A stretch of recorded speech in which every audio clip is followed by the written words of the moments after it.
surdité, elle arrive petit à petit. Mais effectivement, c'est à force de faire répéter les gens qu'on se dit « mais comment ça se fait que je fais toujours répéter ?» Et on est de plus en plus troublé par tous les bruits ambiants. Donc, moi je sais que la plus forte impression, parce que je marche beaucoup en randonnée, c'est de ne jamais entendre ce qui se passe derrière moi.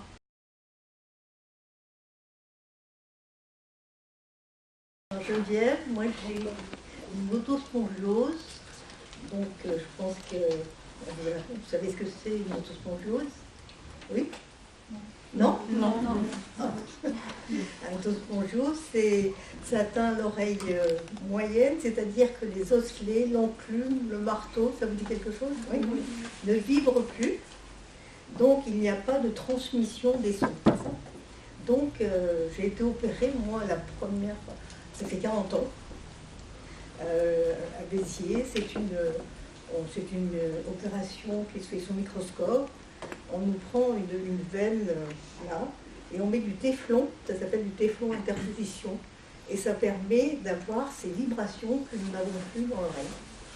Voilà, donc j'ai été appareillée quand même assez tôt, parce qu'on récupère, mais pas complètement. J'avais une perte dans les aigus, toujours.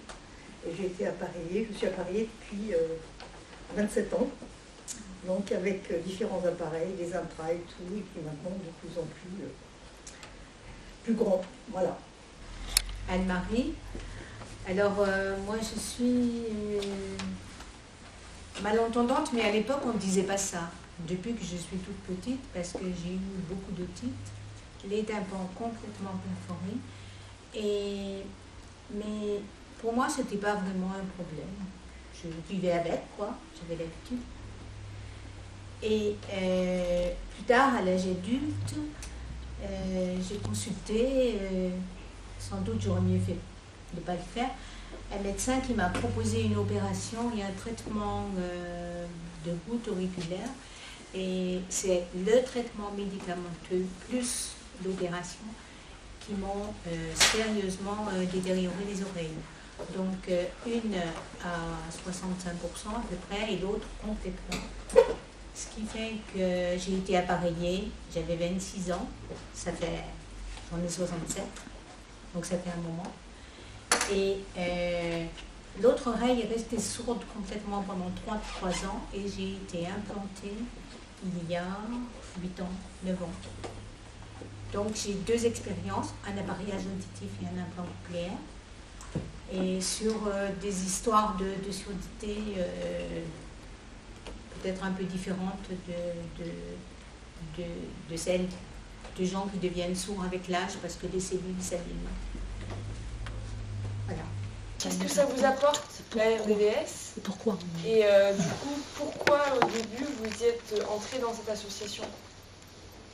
J'habite à Cessin, à côté de chez Anne-Marie. Anne-Marie. Et j'ai été à une rencontre des associations et il y avait la RDS. J'étais avec mon épouse. Et mon épouse me dit, dis donc, toi, ça serait du bien d'aller écouter la dame, là, parce que vraiment, t'es pénible. Hein. Ah ben, ça fait plaisir. Hein. Et donc, j'ai été écouter la dame. Et puis, elle m'a dit, ben, ça te ferait du bien d'aller à cette association. Ah bon. Eh ben, alors, je suis allé à l'association. Il a mis un certain temps, hein, je précise, mais il est venu. Rencontrer des personnes qui avaient les mêmes problèmes que moi, ça m'a permis de relativiser mon handicap. D'abord, d'en prendre conscience pleinement. Parce qu'on n'est pas toujours...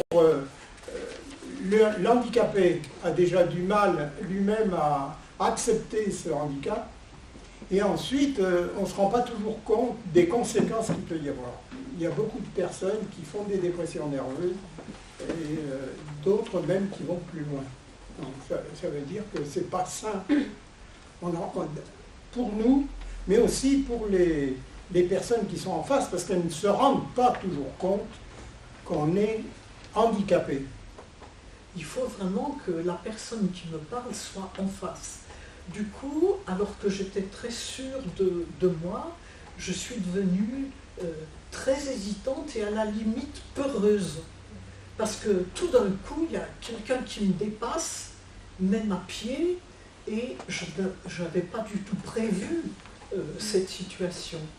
Donc, on se sent quand même assez en situation d'infériorité, et tout d'un coup, on respire parce qu'on se retrouve dans une bande de personnes. Ce ne sont pas des copains, et pourtant, ce sont des gens avec qui on peut discuter parce qu'on sait qu'ils ressentent les mêmes choses que vous. Du coup, l'association, elle permet de faire de la sensibilisation, mais aussi du coup de faire rencontrer les gens malentendants. C'est ça ? Tout ça à la fois. Je pense que le premier objectif, c'est d'accueillir les malentendants. Ceux qui, comme dit Geneviève, ne posent pas venir ou n'ont pas envie. Et puis certains viennent quand même, et là c'est l'accueil. Première chose. Pas des gens qui sont comme eux. Donc, tout ce qu'on a dit comme bénéfice. Alors ensuite, c'est aussi qu'est-ce qu'on a comme besoin. On a aussi un rôle d'information, voire de formation, pour dire il existe telle et telle chose. Il existe des aides techniques pour mieux entendre. Il existe des aides financières pour payer. Il existe des aides humaines, il existe un certain nombre de choses que les gens ne connaissent pas. Donc on a aussi ce rôle d'information. Et puis, alors la sensibilisation, c'est l'ouverture aux gens qui ne sont pas malentendants. Donc envers les jeunes, les scolaires et les adultes, pour dire, faites attention à vos oreilles. C'est vraiment tout le combat qui est fait autour des boucles d'induction magnétique, autour de la transcription par écrit quand il n'y a pas d'autre choix. C'est la présence dans les commissions d'accessibilité en tout genre, en toutes sortes. C'est la visite de la gare quand elle vient d'être faite pour voir si les appareils qui sont soi-disant joliment affichés fonctionnent, etc. Donc c'est vraiment un côté militant très sympathique. J'aimerais revenir sur guide en lecture labiale. Est-ce que vous pouvez vraiment préciser ce qu'il fait? Parce que c'est pas évident. Non, je pense. La lecture labiale, on commence, en tant que malentendant, je pense qu'on est plus ou moins tous, on a commencé soit à faire la lecture labiale, c'est la lecture sur les lèvres. Donc, c'est-à-dire que se décrypter sur les lèvres des mots, des phrases, essayer de parler, d'avoir une conversation normale avec des personnes qui sont en face. C'est vrai que, comme disait Anne-Marie, les deux sont partenaires, parce que si on ne regarde pas, si on ne fait pas des efforts en face, nous on ne pourra rien. Alors la lecture labiale, ça s'apprend, soit chez une orthophoniste, soit moi j'ai commencé, comme pas mal, au CHU, à l'hôpital, où il y a des cours à Grenoble, c'est la seule, je crois que c'est le seul CHU en France, où il y a des cours de lecture labiale faits par des orthophonistes. Donc c'est une méthode, c'est une méthode où on apprend à dire certains sons, les consonnes d'abord, les voyelles, et puis après on essaie d'assembler tout ça. Et on arrive à parler. Voilà. Je voulais dire que la lecture labiale, c'est vraiment un complément très important de l'appareillage auditif.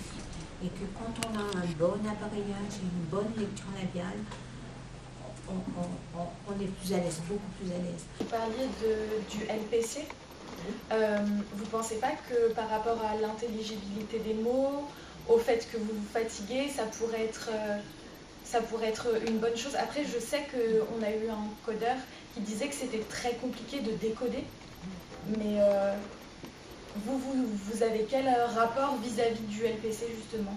C'est comme l'utilisation d'aides auditives, enfin des appareils. C'est quand même moins pire que d'être complètement sourdingue. Voilà. Mais ça reste quand même assez... Il faut qu'on fasse sans arrêt, un effort. Donc, pour la langue parlée compensée, c'est une seconde langue, un peu comme la langue des signes. Et il faut faire l'effort d'interpréter en 2 langues tout dans la vie quotidienne. Est-ce que vous avez déjà envisagé la langue des signes? La langue des signes.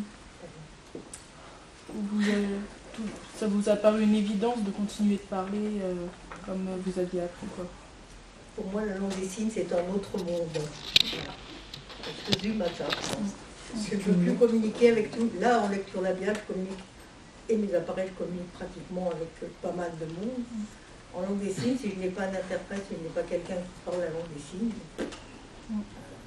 Anne-Marie, est-ce que tu pourrais expliquer ce que t'a apporté l'implant par rapport à tes prothèses, si ça t'a apporté autre chose? On a l'opération, on a le branchement, et alors, je pense que c'était dans la semaine qui a suivi, et putain, j'ai eu envie de danser, comme ça. Je me disais, bon, tout le temps, ça c'est pas. Mais le truc, c'était que j'avais un équilibre sur mes 2 pieds. Alors, avant, je l'avais aussi. Mais j'ai découvert, par rapport à ma vie, ma manière de me déplacer, même chez moi, que, eh bien, j'avais mes 2 pieds sur le sol et que ça me changeait quelque chose. Ça devait être peut-être une semaine après que j'ai eu mon premier appareil. J'entendais plein de choses que je n'entendais plus depuis 3 mois, par exemple. Et on passe dans une rue avec mon mari et à un moment je le regarde, je lui dis pourquoi tu ris? Il me dit mais je ris pas. Et puis il éclate de rire. Alors il dit là oui tu ris. Et en fait ce que j'avais pris pour son rire, c'était un rideau métallique qui descendait. Alors j'ai voulu vous dire qu'on était tous les 2 pliés au milieu du trottoir, à ne plus pouvoir avancer tellement on rigolait. Mais c'est quelque chose... ça décompresse, hein. Rire d'une situation comme ça, plutôt triste hein, quand on analyse, hein. Mais ça nous permet de... Oh, alors, ça bien amusé avec cette histoire-là. Hein. Puis si je vous la raconte, c'est parce que je trouve encore ça très drôle.